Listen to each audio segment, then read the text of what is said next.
ಇದ್ರ ಜೊತೆಗೆ madam reality ಶೋದಲ್ಲಿ ನೀವು ಭಾಗವಹಿಸಿದ್ರಿ, ನೀವು ನಿಮ್ಮ ಹಸ್ಬೆಂಡ್. ಗೋಲ್ಡನ್ ಸ್ಟಾರ್ ಗಣೇಶ್ ಅವರು ಒಂದು ಜಾಬ್ ಕೊಟ್ಟಿರೋದು, ಕಡೆಗೆ ಅದು ಏನಾಯ್ತು ಅಂತ? Actually to be very open with you, ನಾನು ಇವತ್ತು ಹೇಳ್ತಾ ಇದ್ದೀನಿ, it was not golden star Ganesh who bought the job. ಈ ಜಾಬ್ ಅವ್ರು ಕೊಡ್ಸಿದ್ದಲ್ಲ. ಶೈಲಮ್ಮ ಅಂತ ಅವ್ರು ನನಗೆ ತುಂಬ ಪರಿಚಯ ಇದ್ದರು.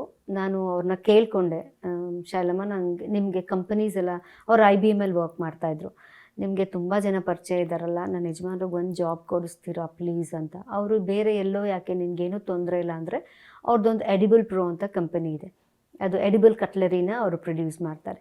ನನ್ನ ಕಂಪನಿಲೇ ಜಾಬ್ ಇದೆ, ಕಾಮರ್ಸ್ ಪ್ಲ್ಯಾಟ್ಫಾರ್ಮ್ನ ಹ್ಯಾಂಡಲ್ ಮಾಡಬೇಕು, ನಂಗೆ ಅದೆಲ್ಲ ಏನೂ ಗೊತ್ತಾಗಲ್ಲ ಕಣೋ, ನಿಂಗೆ ಓಕೆನಾ ಅಂತ. ನಾನು ಆಯಿತು ಶಾಲಮ್ಮ, ಓಕೆ, ನನಗೇನೂ ಪ್ರಾಬ್ಲಮ್ ಇಲ್ಲ, ಅವರೊಂದು ಜಾಬ್ ಮಾಡಿದ್ರೆ ಸಾಕು ಅಂತ ಕೇಳಿಕೊಂಡೆ. ಅವ್ರು ಇಮಿಡಿಯೇಟಾಗಿ ನಾನು ಕೇಳಿದ ತಕ್ಷಣ ಅವರು ಜಾಬ್ ಕೊಟ್ಟು, ಆ ಲೆಟರೆಲ್ಲ ಚಾನೆಲ್ ಅವ್ರು ಕೇಳಿದ್ರು ಅಂತ ಲೆಟ್ರೆಲ್ಲ ಕಳಿಸ್ಕೊಟ್ಟು, ಸೊ ಈಗಲೂ ಅಲ್ಲೇ ಕೆಲಸ ಮಾಡ್ತಿದ್ದಾರೆ. My heartful gratitude to Shailamma and Gurudatt, because ಅವರು ಕೆಲಸ ಕೊಟ್ಟು ಇವತ್ತಿಗೂ ಅವರಲ್ಲೇ ಕೆಲಸ ಮಾಡ್ತಿದ್ದಾರೆ. ಗಣೇಶ್ ಅವ್ರು ಕೊಟ್ಟಿದ್ದಲ್ಲ, ಕೊಡ್ಸಿರೋದಲ್ಲ. ನೋ. ಓಕೆ.